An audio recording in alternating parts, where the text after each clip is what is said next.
만화모 구독자 나으리들조차 알 정도로 작품성도 대중성도 있지만 여전히 애니로는 맛보지 못한 그림의 떡으로 남아있는 애니화되지 못한 만화 파트 2 풍을 읊어보겠나이다. 만화의 명사학 서당캐페 아이콘 한량총수입니다.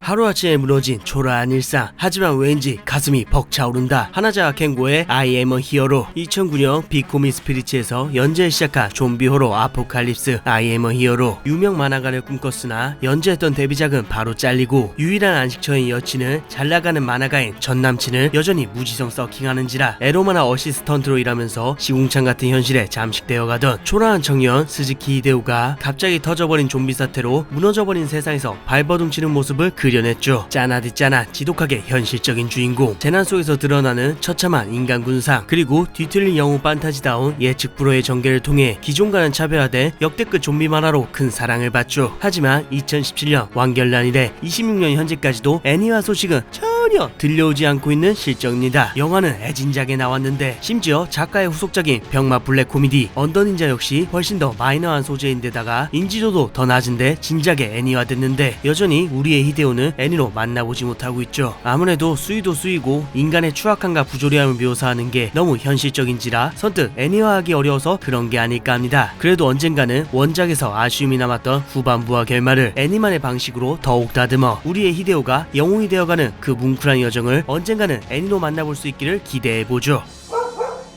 인생 밑바닥에 다다른 것들의 말로를 통해 보여주는 세상 가장 잔혹한 인생 교과서 만화배 쇼웨이의 사채꾼 우시지마. 궁지에 몰린 노예들에게 열흘에 50%의 이자를 부과하는 방식으로 자비를 베풀어주는 악덕 사채꾼 우시지마와 그와 얽히고 엮인 밑바닥 인간들의 이야기를 그린 만화 사채꾼 우시지마. 돈 앞에서 발가벗겨지는 인간의 치졸한 본성, 구제불능인 밑바닥 인생들의 처절한 말로 문자 그대로 선을 넘어버린 현실적인 설정과 소재들을 통해 음지의 놈들과는 절대 엮이지 마라, 검은 돈은 빌려주지도 빌리지도 마라 라는 메시지를 가장 잔혹한 방식으로 보여주며 어둠의 도덕교과서로 칭송받죠. 하지만 2019년 완결난 이래 26년 현재까지도 애니화 소식은 전혀 들려오지 않고 있는 실정입니다. 심지어 실사 드라마는 물론 영화 극장판까지 시리즈로 제작될 정도로 큰 인기를 누렸건만 애니화만큼은 끝까지 이루어지지 않았죠. 아무래도 매 화마다 다른 소재들이 입에 담기도 어려울 정도로 흉악한 살인, 항구레, 야쿠자, 도박, 성매매, 마약, 인신매매 등 현실 사회의 가장 어두운 밑바닥을 너무나 적나라하게 파헤치는 작품이었기에 그래도 이건 좀 하면서 애니화가 안 된 걸로 추정됩니다. 솔직히 수위가 세도 너무 세죠. 드라마도 그나마 좀 가벼운 소재의 에피소드들만 겨우 골라서 각색하고 물 오지게 타서 내보낸 건데, 그래서 사실 애니화는 너무 시대를 앞서간 욕심이니까 먼 훗날에 극장판 1개 정도 넷플릭스로 나오기를 기대해봐야죠. 인간은 왜 살아야 하는가? 죽음에서부터 원초적인 물음에 답을 찾다. 모리코우지의 아일랜드. 살자 시도를 반복한 채로 어느 날 갑자기 이름조차 없는 외딴 섬에 버려진 주인공 세이와 그 외 등등이 죽음에서부터 살고자 하는 의미와 의지를 찾아가기 위해 발버둥치는 과정을 그린 만화 아일랜드. 죽음 속에서 피어난 생명의 소중함, 동시에 극한의 환경 속에서 드러나는 추한 인간의 본성, 그리고 삶과 죽음의 의미를 정면으로 파고드는 묵직한 메시지 속에 인간 창가를 그려내며 큰 사랑을 받았었죠. 하지만 2016년 완결 이후 26년 현재까지도 여전히 애니화되지는 못했습니다. 사실 모리코우지 작가 자체가 유독 애니화와는 연이 없는 작가이기도 하죠. 대표작인 홀리랜드는 실사 드라마만 나왔고 창세의 타이가 역시 인기작이었는데도 불구하고 작품 중 단 하나도 애니화된 건 없으니까요. 물론 아일랜드야 솔직히 지나치게 민감한 소재와 분위기 때문에 애니화 안 된 게 이해가 가긴 하는데 홀리랜드마저도 아직까지도 안 된 걸 보면 코우지 자체가 애니화는 이상하니 많지 인연이 없는 것 같아서 좀 씁쓸하죠.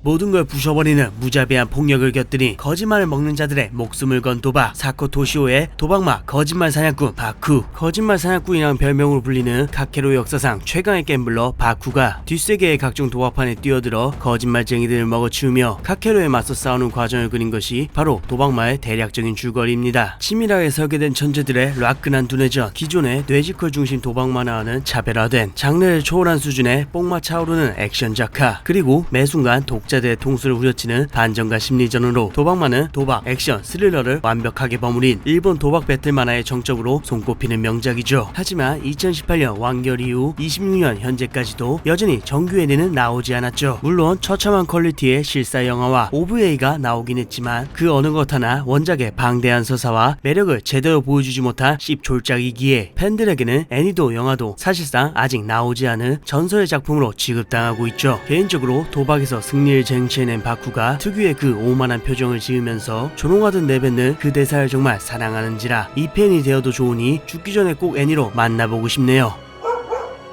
미야비님 제발 아끼라 그놈을 퇴치해주세요. 본격 흡혈귀 번식 장녀 만화 마츠모토 코지의 피안도. 아끼라가 실종된 형의 확인 사살을 위해 친구라는 이름의 각성용 비상식량들을 데리고 지도에도 제대로 표시되지 않은 의문에선 피안도로 가서 미야비님을 스토킹하는 과정을 그린 만화 피안도. 잔혹하고 야릇한 수위에 그로테스크한 설정과 연출, 염통 터지게 만드는 단단한 전개, 공포와 절망이 쉴 새 없이 몰아치는 생존 서사를 통해 일부 때만 하더라도 호러 다크 판타지의 최강자로 군림하며 미친 인기를 누렸었죠. 이어서 연재한 후속작 피안도 최후의 47일간 및 피안도 48일 후까지 합치면 26년도 기준 무려 24년째 연재 중인 것도 모자라 실사 영화와 드라마까지 나왔지만 여태까지 애니만은 나오지 않고 있죠. 아무래도 지나치게 높은 수위와 선을 아득히 넘어버린 괴기한 병맛 설정들 때문에 애니화가 안 된 걸로 추정되는데, 이제는 솔직히 개그 만화가 되어버린 만큼 개인적으로는 독자들을 오돌오돌 마냥 떨게 만들었던 일부 특유의 그 살벌한 긴장감만이라도 애니로 꼭 만나보고 싶네요.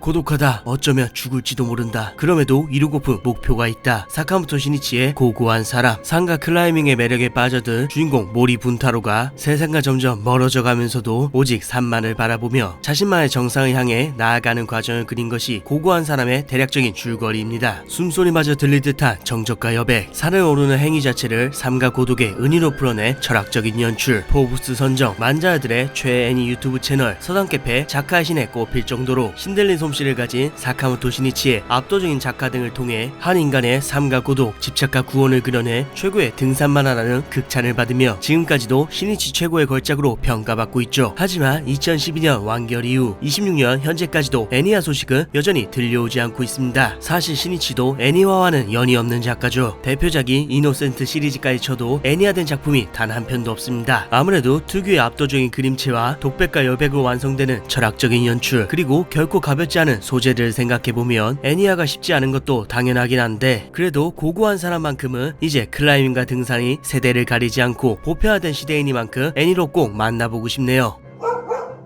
타로군 인간의 존엄을 건 싸움이니까. 세구치 시노부의 죄수 리쿠. 어느 날 경간살의 누명을 쓰고 극악무도한 교도소에 갇히게 된 13살 소년 리쿠가 자유를 되찾기 위해 타로에 도전하는 이야기가 바로 죄수 리쿠의 줄거리입니다. 내일에 대한 희망과 꺾이지 않는 용기, 악에 굴하지 않고 끝까지 진실을 파헤치는 뜨거운 정의, 용서할 수 없는 적에게조차 손을 내미는 인간의 등 소년 만화의 왕도적인 재미와 묵직한 인간 찬가를 동시에 담아내며 숨은 명작으로 당시에 제법 인기 있던 작품이죠. 일례로 한국에서는 일본 죄수의 일상 밈으로 퍼진 덕분에 다들 한 번쯤은 들어봤을 법한 작품이지만 2018년 완결 이후 26년 현재까지도 애니화 소식은 들려오지 않고 있는데, 사실 애니화가 쉽지 않은 작품입니다. 38권에 달하는 긴 호흡의 완결작인데다가 매출을 책임져줄 여성 캐릭터 비중도 너무 적고 무엇보다 남자들의 우정과 신념, 인간 드라마가 중심인지라 짧고 강렬한 전개와 캐릭터 상품성을 중시하는 요즘의 애니 트렌드와는 거리가 멀죠. 그렇기에 앞으로도 계속 숨은 명작으로 남을 가능성이 크지만, 개인적으로는 2028년 완결 10주년을 기념해 유기됐던 떡밥들과 죄수들의 서사를 조금 더 보완하고 탈옥 이후에 후일담까지 풀어낸 이야기를 애니에서 보여줬으면 좋겠네요. 리쿠와 사사키가 보여준 신념과 인간 찬가는 충분히 그럴만한 가치가 있으니까요.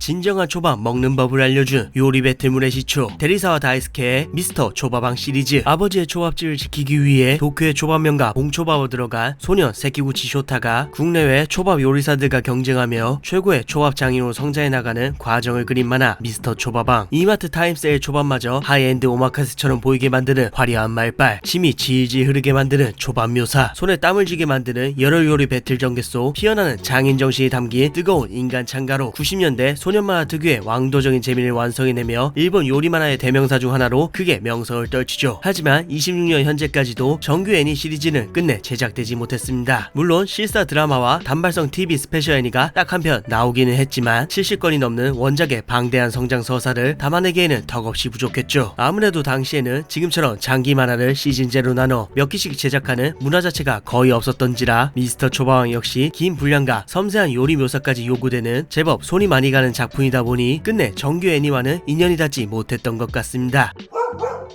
분명 애니가 있을 줄 알았는데 옆집 그 마이너한 애니도 애니화 됐는데 왜 이런 작품이 아직도 애니가 없지? 라는 묘한 아쉬움을 남기는 작품들에 대해 알아본 오늘의 풍월 여기까지입니다. 이상 서당캐페였습니다.